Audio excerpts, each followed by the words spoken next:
Hello everyone. I found out my microphone was off.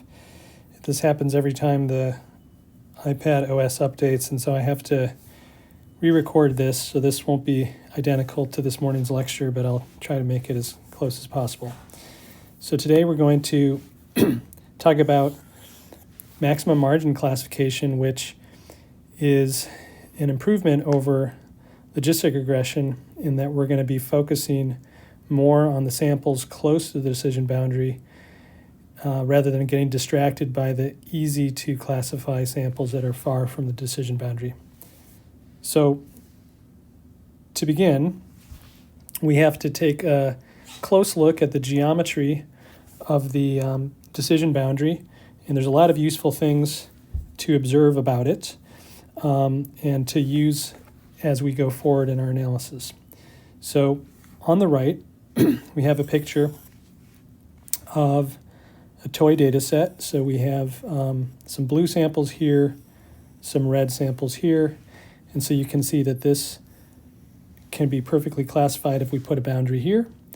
So this is a binary problem, and we're going to be using linear classification. And we learned before that if we do linear classification, then the decision boundary is a line in 2 dimensions, or it's a plane in 3 dimensions, or in general we call it a hyperplane if it occurs in an arbitrary number of dimensions.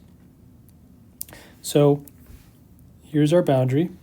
Now the first thing we can notice about it is that, so let's see, mathematically we can write the boundary this way. So this is the set of feature vectors x such that this equation holds true. Remember that this over here, b plus x transpose w, this is the score z. And that's the first part in a 2-part decision or classification scheme. First we compute the score, z, and then we threshold that score. If the score is positive, we say that y equals 1. If the score is negative, we say that y is not equal to 1. Okay, so that's how we can write the boundary mathematically. And now one thing we can notice immediately is it's easy to get the intercepts of that boundary. So let's see how we do that. So if we want to know the intercept on the x1 axis, if we're along this axis, then it means that all the other x parameters like x2 and so on, those are all equal to 0. So if we're focusing on x1, then this term here equals x1 w1 on the x1 axis. And finally, thus, if b equals b plus x1 w1 equals 0, then that implies, or that's equivalent to x1 equal minus b over w1. So that's how we can see that this is the value of the x1 axis intercept. And if we want to do this for another axis like x2, then this would become x2w2 on the x2 axis, and we would have b plus x2w2 equals 0, and we would invert that for x2, and that would be minus b over w2. And so that's how we can get it for the x2 axis or any other axis if we have more than 2 features. Okay, so that's the first thing. Now the next important thing to notice is that the hyperplane boundary is perpendicular to the weight vector w.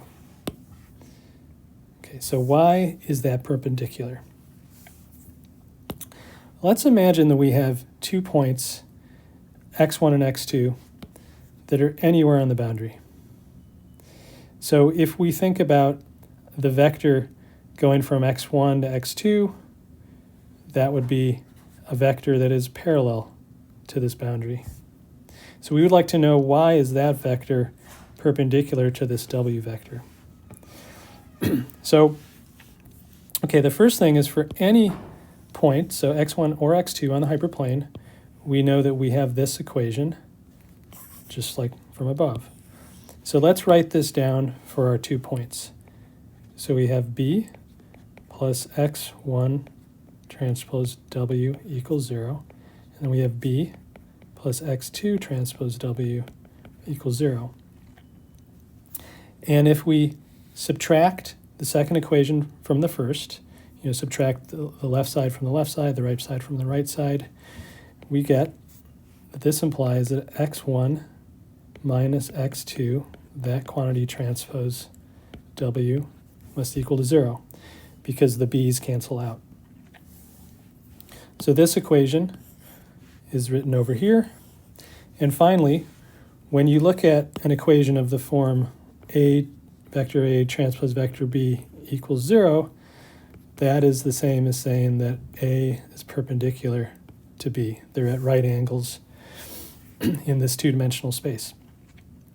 So this is our simple proof that the hyperplane, the decision boundary, is orthogonal to the parameter vector W. Okay, so we're going to use that in the next part here. So what we would like to do next is say that we have an arbitrary point, call it xi, it could be anywhere. We would like to know how far is xy from the boundary. So to figure out how far from the boundary it is, we can say, what if I move directly towards the boundary? How far do I have to move in that direction? And we're going to call that gamma I. So in other words, if this is xi, and I have moved gamma I in that direction, now notice we know what direction that is. That's a direction that is parallel to W. So if I move from here to here, gamma I in that direction, I can write the new point like this. So it's my xi minus how I've moved. So this W over norm of W, this is a unit vector in the direction of W. That is, it's a unit norm vector. And once we multiply it by gamma I, we have a new vector of length gamma I, or I guess absolute value of gamma I, because as we'll see, gamma I could be positive or negative. So this is the new point. This is the point closest to xi on this decision boundary. And because it lies on the decision boundary, we know that it has to satisfy this equation here. So in particular, we've written it out down here. Here's the new point, and we just put this into the b plus that point transpose w equals 0 equation. And so the last step is to extract gamma I from this expression to see what it equals. So to do that, we just simplify a little bit. So we have xi transpose w gives us this term. And then for the next term, you can see we have w transpose w. Well, w transpose w is the same thing as the Euclidean norm of w squared. So we have Euclidean norm squared divided by Euclidean norm. That just gives us Euclidean norm of w. And of course, we have minus gamma over here. So finally, we know that 0 equals this. And the last step is just to isolate the gamma I. So we move this to the other side of the equation. We divide by norm of w. And we find that this is the expression for gamma I. This is the signed distance from this point, xi, to the hyperplane. And we call it a signed distance because usually when we work with distance, we think of it as always a non-negative quantity. But in this case, when you look at it, this could be either positive or negative. And the significance of that is that, remember that we have two classes in binary classification, and z is positive for one class and negative for the other. And so essentially, when you're on one side of the hyperplane, which is the side with the positive z's, these distances will be positive. And when you're on the side with the negative z's, these distances, from a point this way, that will be a negative gamma. So that's how it's assigned distance. And the very last thing to talk about is to notice that if I start with a classifier BW and I scale both B and W by the same number alpha, not much changes. So notice the intercepts. If I'm multiplying both B and W by alpha, they cancel, and you can see my intercepts remain exactly the same, which means that my decision boundary will remain exactly the same for any alpha not equal to 0. Okay, now if I use a negative alpha, we have one issue that will change the signs of the numerator but not the denominator, which means that the signs of the distances would change. So to avoid that happening, we're just going to restrict alpha to be positive. And at that point, if you take this positive alpha and you scale B and W both by alpha, you get essentially the same classifier. You have the boundary in the same location, and you have that all the scores on one side or the distances on one side remain with the same sign. So this is a useful notion for going forward, is that scaling both B and W really doesn't change anything about your classifier. Okay. So now we're going to use some of those concepts here when we talk about linear separability. So we talked about linear separability a bit in Unit 5. And just from the picture here on the right, linear separability means that it's a property of the data set. So it says if I have a data set such that I can pass a line through the data and perfectly partition my data into one class on one side of the line, the other class on the other side of the line, we call this data set linearly separable. And another way to say that is because linear classification corresponds to linear boundaries, it's like saying that I have a data set such that I can find a linear classifier that will not make mistakes on my data set. So, as we said before, usually when the data is linearly separable, there's actually many different ways to separate it. Like in this case, both the red and the blue boundaries work fine to separate that data. Okay, so our goal now is to express this concept mathematically. So we're going to assume on this page that we have a binary classification problem with the labels being plus and minus 1. Okay, so again, what it means for linear separability is that a linear classifier will not make mistakes. So remember that with a linear classifier, I'll call it zi greater than 0, corresponds to your y hat I equals 1, and zi less than 0 corresponds to y hat I being minus 1, right? So we're just using the sign of z to do our classification.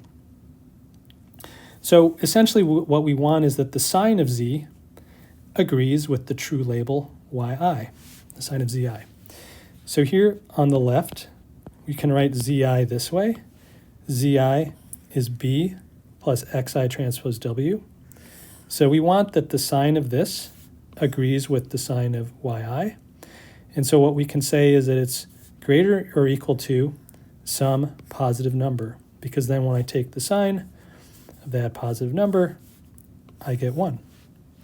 On the other hand, in the case that my true label is minus 1, I want that zi has a negative sign. So I want zi to be less than or equal to some negative number, or minus some positive number again. So this is another way of saying that your data set is linearly separable. In particular, if there exists some B and W combination and some positive epsilon such that these two conditions hold for all the samples in your training data set. So that's the idea. That's the way we can express this mathematically. Now, as we'll see, we can actually simplify this a bit. The first thing to notice is that we can actually squeeze these two inequalities down to 1. And the way we can do that is we can multiply both sides of the inequality by yi. So in the case that yi equals 1, multiplying both sides of the inequality does nothing. In the case that yi is minus 1, multiplying both sides of this inequality, number 1, okay, on the left we're going to multiply by yi, so the left looks like that.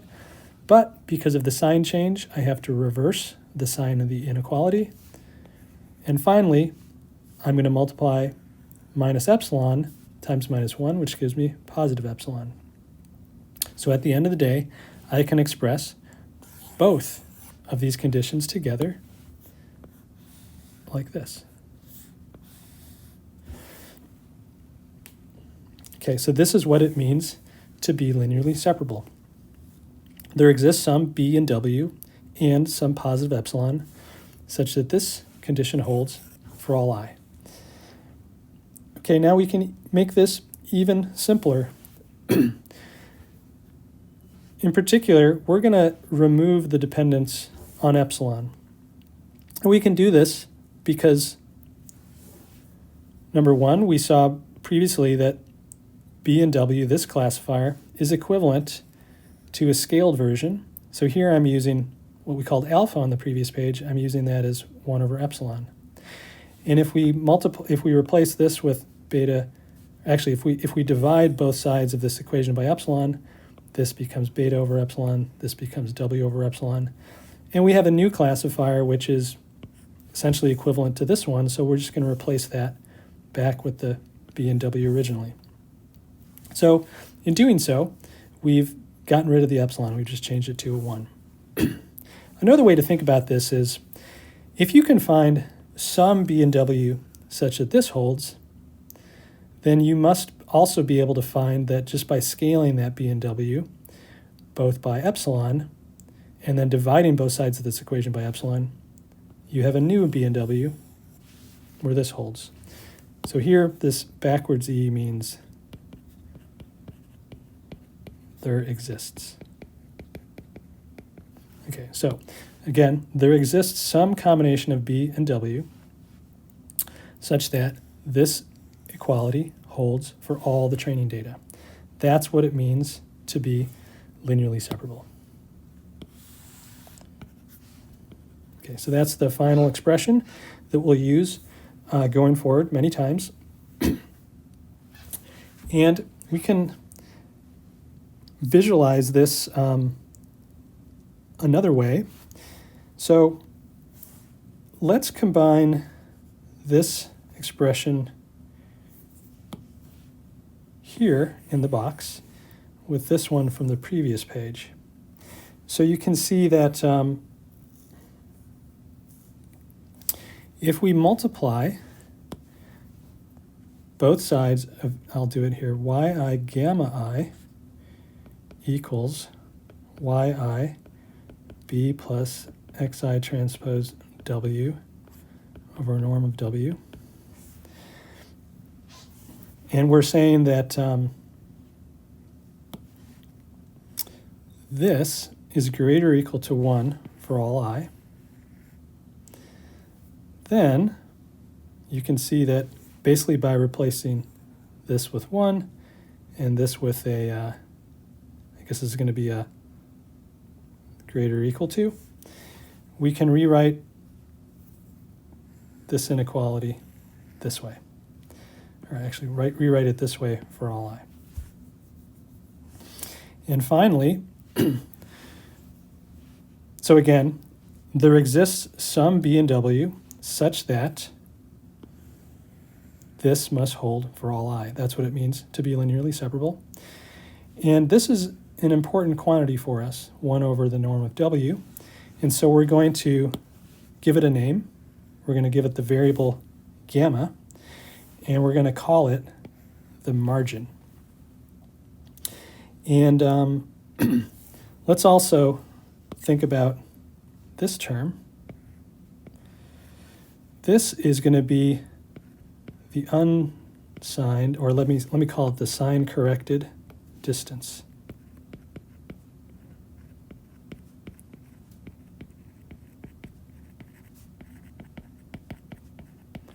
Okay, remember that this was the signed distance gamma I, it could be positive or negative, but when you multiply it by yi, if your data is linearly separable, it will change all the signs and make everything positive.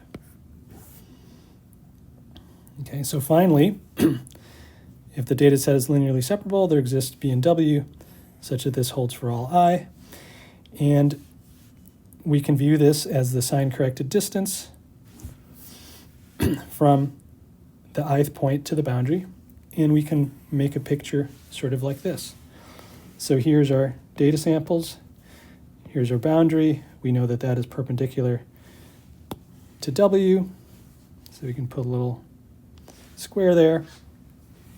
But importantly, the distance from all points to this boundary is at least this margin gamma. So all these points are at least gamma away, and all these points are at least gamma away. And so sometimes we talk about this as the street. This is like the boundary of the street. This is at the center of the street. And this tells us a lot about how to design a classifier. So there's a lot of different ways to make a classifier, linear classifier, that perfectly separates this. The one we've shown is one. I can also make another one like this. That's another. But there's something kind of satisfying about this one. This one has a good separation between all the training points. On the other hand, if I made this boundary, which is technically this is also perfectly classifying the training data, you can see that I don't really have much margin here. I don't have much space between those points and the boundary. And the danger is that when I see my test samples, I might have some test samples that are, close to the training, but not exactly where the training is. And as a result, maybe when I have this boundary, now I'm going to start making mistakes on my test samples. So to be as robust as possible, I want to put my boundary as far away from the nearest training sample to give me that robustness, to give me as much space to work with, as much margin when we classify our training data, test data. So that's the concept that underlies this whole unit, is you want to place this boundary to maximize the margin gamma, or equivalently to maximize 1 over the norm of W while remaining linearly separable. Or if we want to maximize this, then we want to minimize the norm of W. Okay, so that brings us to how we're finally going to do classification. To make the classifier robust, we should maximize the margin 1 over norm W, or equivalently, we should minimize the norm of W. And this is all under this linearly separable constraint. This constraint is, of course, vital, right? Because if I didn't care about that constraint and you just said minimize norm of W, sure, I'll just choose the zero vector. That will be the absolute smallest possible norm of W. But that's not going to work. You need to minimize this under the linearly separable constraint. And then what that will do is, of all the different ways to separate the data linearly, it's going to choose the one that is furthest from the closest points. So it's optimal in that sense. So we're finally ready to write down the idea of this hard margin classifier. Okay, so we want to minimize the norm of W. Now, minimizing half times the norm of W or the norm of W squared, that's all the same. This is done just for convenience in some of the derivations later. But we want to minimize the norm of W such that we linearly separate our data. So that's the idea. In words, we could say, of all the B and W that satisfy that linearly separable constraint, the one yielding the widest street is the one with the smallest norm of W. So that's why we're doing this. We're minimizing our norm of W to maximize the width of the street. So there's something interesting that happens when you look at how that boundary is formed. This picture shows it pretty well here on the right. The location of this boundary is going to be completely determined by these three samples. If I take any of these other samples and I move them a little bit, let's say I move them so that they don't cross the dashed line, I just move it a little bit, that will not change at all where my boundary is located because the boundary is just trying to balance the distance to those three nearest points. So all these points are effectively ignored in figuring out exactly where to place your boundary. And the only ones you're using are these. And those ones, the ones you're using, are called the support vectors. Okay, so only a few samples. Okay, so we'll talk about these support vectors more in the few slides, but that's one of the main ideas. So again, what this classifier is doing is it's saying all these samples out here are easy to classify, so I'm not going to worry about them. I'm going to design my classifier solely based on the hard to classify samples, the ones that are closest to the boundary. So that's the main intuitive idea behind this classifier, which is different than the logistic regression.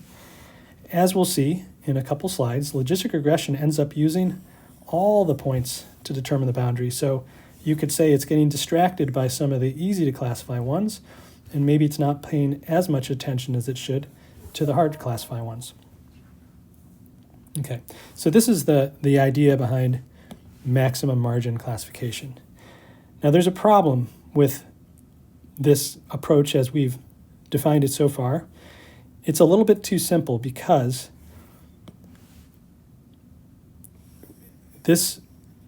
we need that this constraint is satisfied. Otherwise, we don't even really know what the solution to this optimization problem is. And for this to be satisfied, our data set has to be linearly separable. So if you give me a non-linearly separable data set and you say, okay, apply this to it, I would say, well, there's no answer because there is no B and W where this is true. So therefore, this is a nice idea, but I can't apply it anytime I have a data set that's not linearly separable. And as it turns out, all our interesting practical problems will have non-linearly separable data sets. So this is the catch. This is a nice idea, but it's not really practical. So our next objective is to make a small modification of this idea so that it becomes practical and we can use it for any data set. Okay, and that's going to bring us to the main method that we're designing in this section called the support vector classifier. So again, we would like to handle data that is not linearly separable. So the part that's causing problems for us is this constraint. There's only a B and W that satisfy this constraint if the data is linearly separable. So let's change this constraint into a cost function.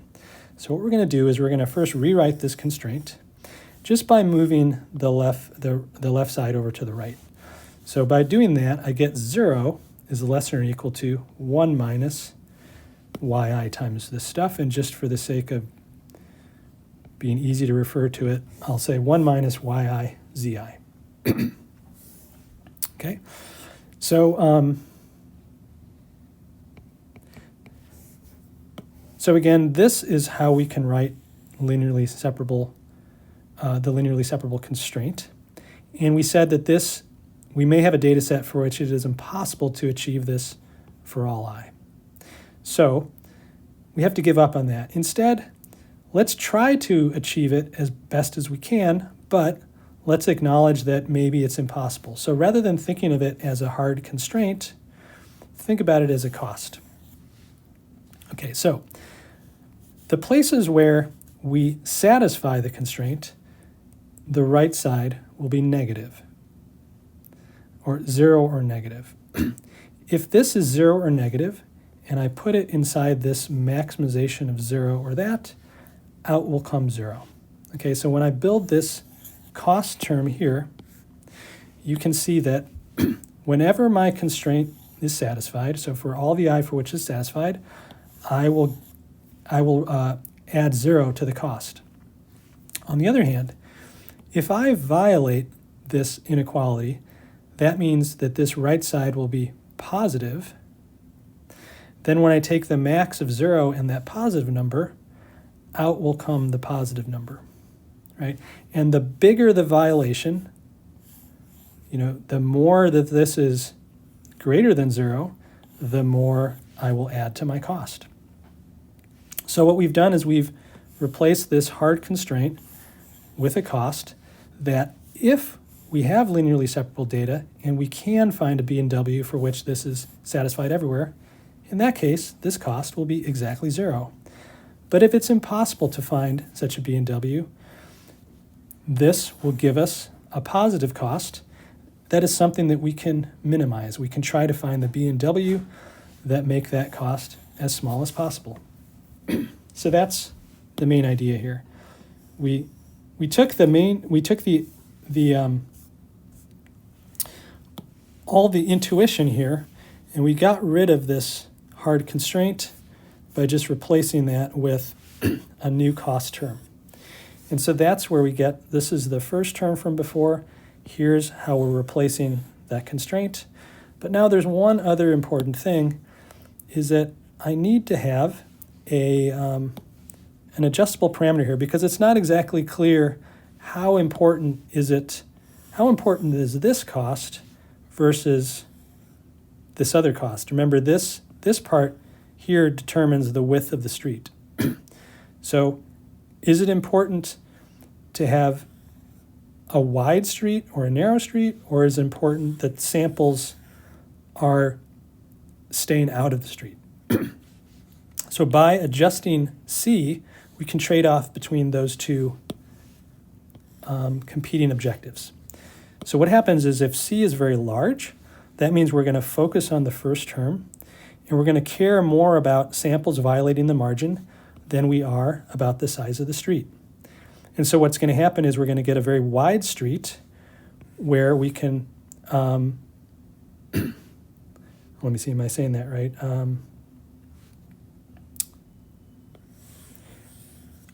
I think I said it wrong. So if we care about samples violating the margin, we're going to try to keep samples out of the street, and we're going to have essentially a narrow street that tries to keep samples out.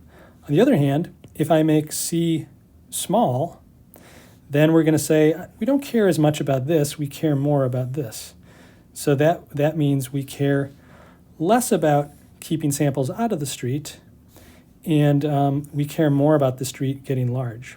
So we're going to have a large street with many of our training samples inside. So that's the trade-off. C trades off between the margin size and the number of margin violations. Margin size is street width, which is proportional to gamma. Okay, so larger C penalizes violations more, yields a smaller margin. Now, an interesting question is, have we lost anything relative to the previous formulation? So we had this previous formulation that we were very happy with in the case of linearly separable data. And we changed it to this so that we can handle non-linearly separable data. But the question remains, if our data is linearly separable, will this give us the same exact solution as the previous formulation? And the answer is yes. You can prove that if your data is linearly separable and C is sufficiently large, then the B and W returned here for this soft margin design will be identical to the ones for the hard margin design. Okay, so it's just a nice generalization that doesn't cost us anything.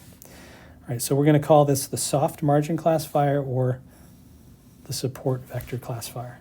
And this is going to be the main approach that we're going to study going forward. Okay, so the first thing is to spend a little bit more time looking at the effects of this parameter C. So here are some pictures to describe what I was talking about before. So when C is very large, we can see that the street gets very narrow. And so here the support vectors are circled. These are the points that are either on the boundary of the street or inside the street or on the wrong side of the street. And so when C is large, you can see we have a narrow street. I'll try to draw it here with a dashed line.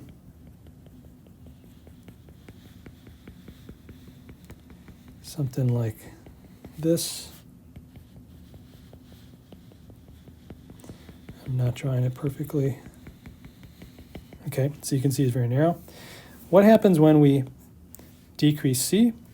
Now we're saying it's more important to have a wide street, less important to have samples violating the margin or samples in that street.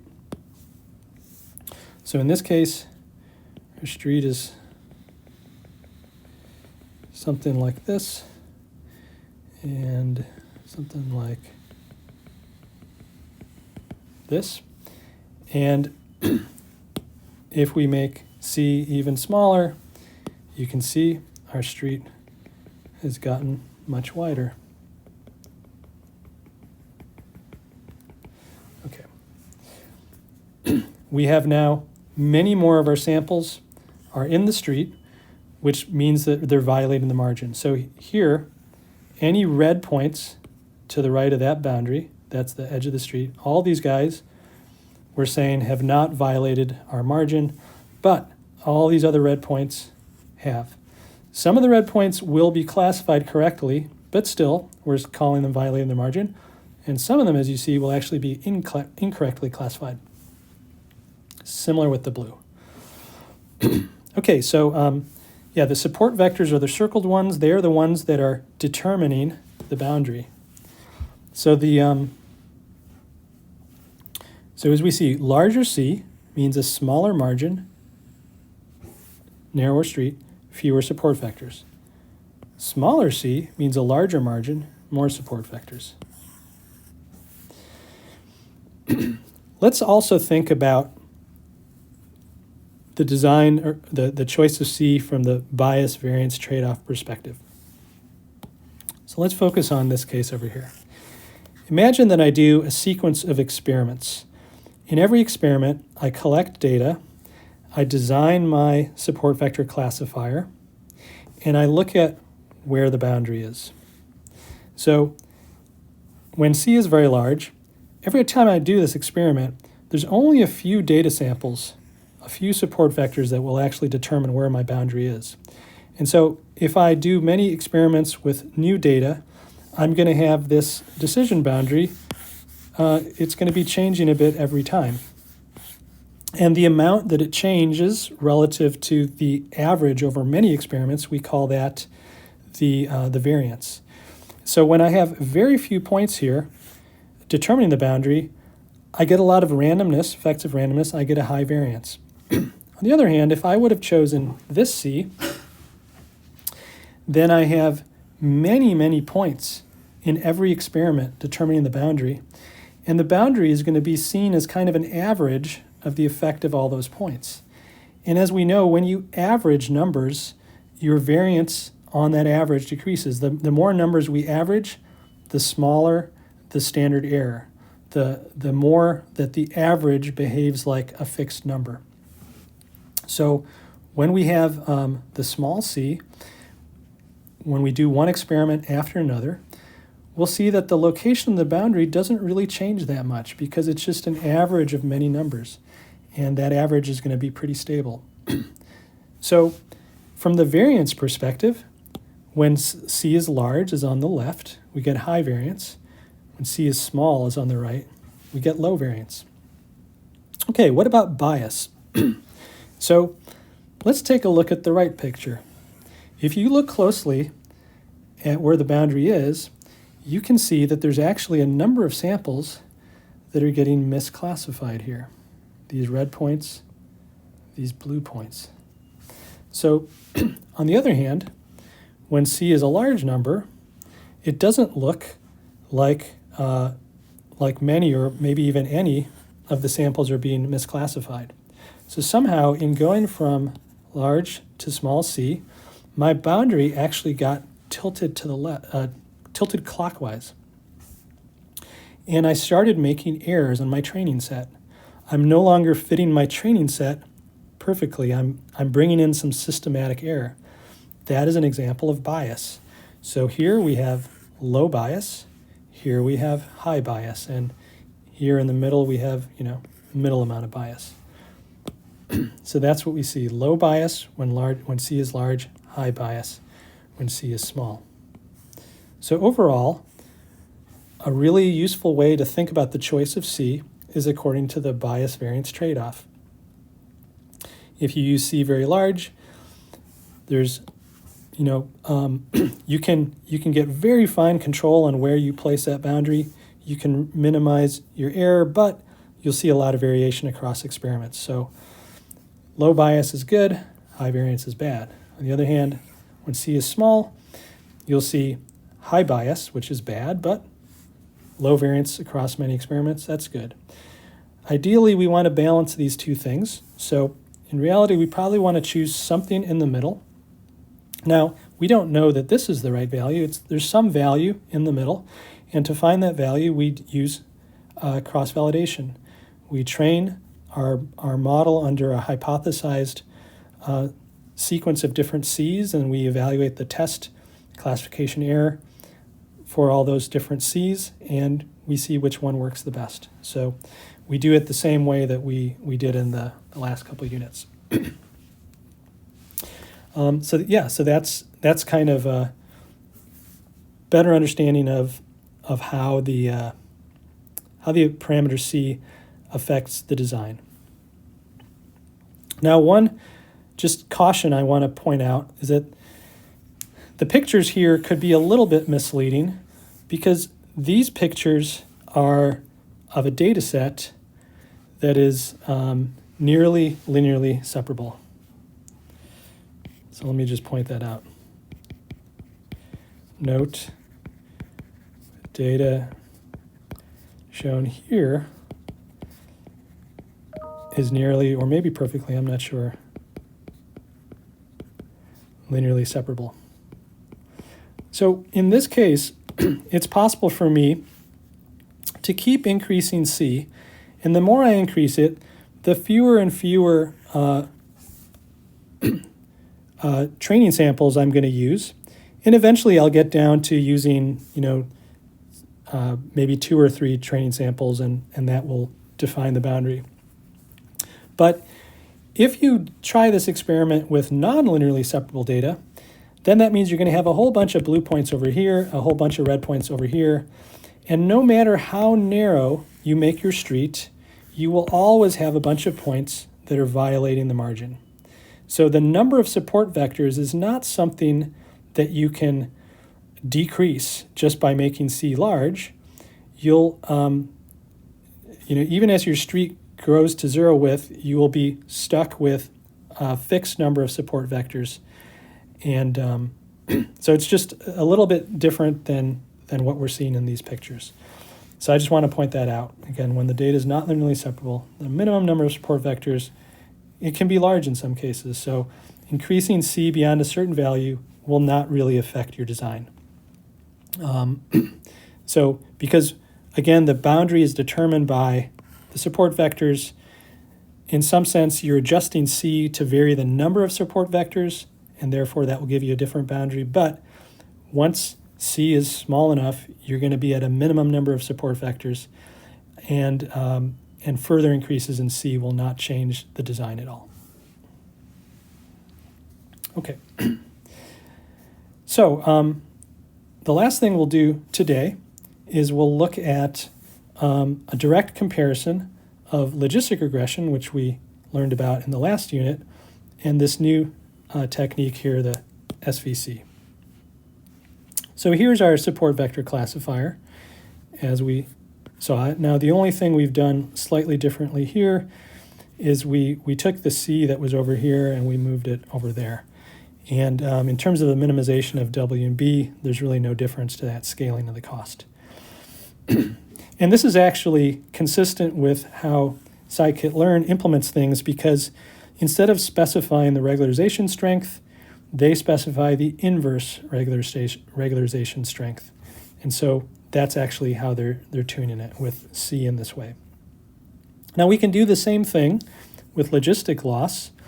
So here's the expression that we derived through maximum likelihood in the last unit. And when you look at this, you can see that this is for yi. This is the +1 -1 version. And here's our ridge regression, or our ridge penalty. And here again is the inverse regularization strength in the ridge penalty. And this is again consistent with how logistic regression is implemented in scikit-learn. So when you write things this way, you can see that there's a very direct correspondence between these two different approaches.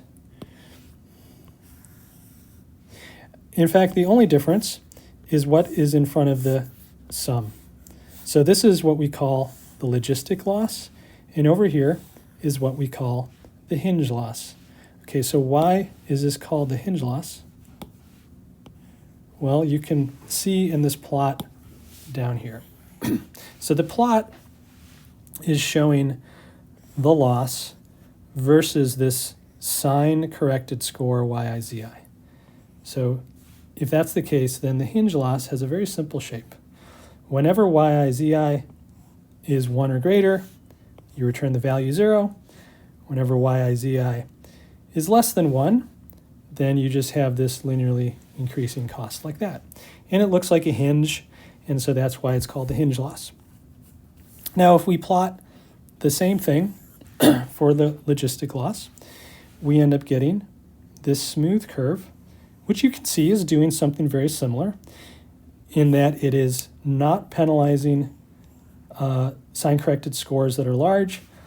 It is penalizing significantly sign-corrected scores that are small, but the details are a little different. So we notice that this curve here never actually goes all the way to 0. It gets small, but it will always stay positive, which means that no matter how large your sign-corrected score is, you will always use that value in creating your decision boundary. And you can say, well, that's maybe not the best approach. We should instead focus on samples that are close to the boundary and ignore the samples that are easy to classify because they're far from the boundary in the right direction. And that is exactly what the hinge loss does, is it says once you're on the good side of, outside the street, on the good side of the street, you give it 0 loss. You're perfectly content with those samples. They don't affect you at all. On the other hand, once you're in the street, you get a penalty. And if you're outside the street and on the wrong side, you get an even larger penalty. So that's a direct comparison between the hinge and logistic loss, and I think it's pretty intuitive to understanding what the SVC is doing differently from logistic regression. So again, hinge loss places no penalty on the samples obeying the margin. In other words, the ones whose sign-corrected score is greater than 1. And it's only the samples xi that cause the sign-corrected score to be less than or equal to 1. Only those are actually used to determine the boundary. And those are, again, called the support vectors. And meanwhile, the logistic loss is a function of all the samples xi, or all the scores zi. Okay, so that concludes what we'll look at today. And next time we'll just kind of go deeper into some of these concepts and develop them further. All right, see you guys on Friday.